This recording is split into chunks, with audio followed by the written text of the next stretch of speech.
No cue here.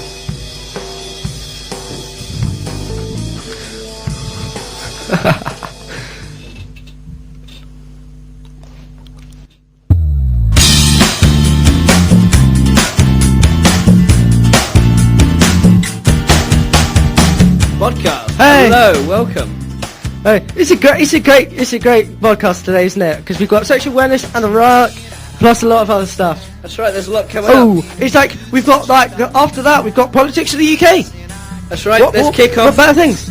Bodkin, Iraq. What's the story right now? What's the story right now? Right, our servicemen are still being overstretched. They still don't have the equipment.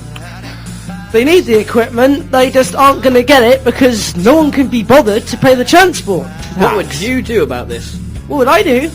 What would you do? Oh, I would just tell, Gordon Brown in the Treasury to go back to Scotland and I'd do his job for him. Because, come on, he's not doing this job, man. They need the kit, and the Treasury are the only people that can pay for the kit. Do you think the situation in Iraq would be easier if real life was a bit more like Star Trek? Possibly, but then you'd have, futuristic laser fire going everywhere, people transporting in, having their atoms rearranged. Not something you want when your head actually ends up being your arse. Not something you want happening. Not something you want happening. Official podcast. Yes. Because if your head became your rear, what would you do? What would you do? You heard it here first. What would you do? You'd panic. You'd literally panic. You might even shit yourself. Yeah. Not what you want. Not what you want. If it's not coming from down there, problem. Bodkin, by the time people will be hearing this, it may even have passed. It's Sexual Awareness Week. Oh yes. Yes. Right. What can you tell us about that? Explain this to me. Okay, so, right. What would we do to implement sexual awareness in Iraq? Okay? How would we do that? How would we implement that as part of a, UN humanitarian program thing? Tell me. Right. What would be your first step? You're put in power to say, okay, these people are not sexually aware. Well, we couldn't just build McDonald's and put, sexual awareness leaflets in them. Do you think that would help? Do you think... I don't know. I don't know how many people in Iraq would actually Should go. we encourage fat people sex? If it's a McDonald's, there's one type of people. Who knows?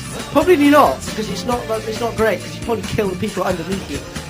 Which then you'd actually, speed up the death rate, which is really a bad idea, since it's already skyrocketing as it is. Bring that back to Iraq. Yeah. Saddam Hussein was executed. Yes. Your opinion? He was executed, but God, if we're gonna execute anyone else, take everyone's mobile phones off them. Because it's not funny, people using video phones and then putting it on YouTube. Because it does... hilarious, if you ask me. Come on, but it downgrades everything, doesn't it? It downgrades the actual process. Do you mean degrade? Yes, it degrades the process. Do you not think this is a sign of our times, that back to the ye old hangings, where Exactly. the whole town would come out and watch the public hanging? Yeah. That was their entertainment. That was before they had Big Brother. Yes, but when The we nuclear learned social culture. But history says we learned that everyone used it as a day off because everyone got the day off, and they weren't really cared about the person that was hanging. They just wanted the day off. Do we learn from history, Bodkin, to wrap it up? I think we do. We learn from really think history. we do. Hangings then, hangings now, mobile phones. I What think we learned? have actually learned from history. You heard it here first. Yeah. That's Bodkin on Bodcast. I'm Nick. Bye bye.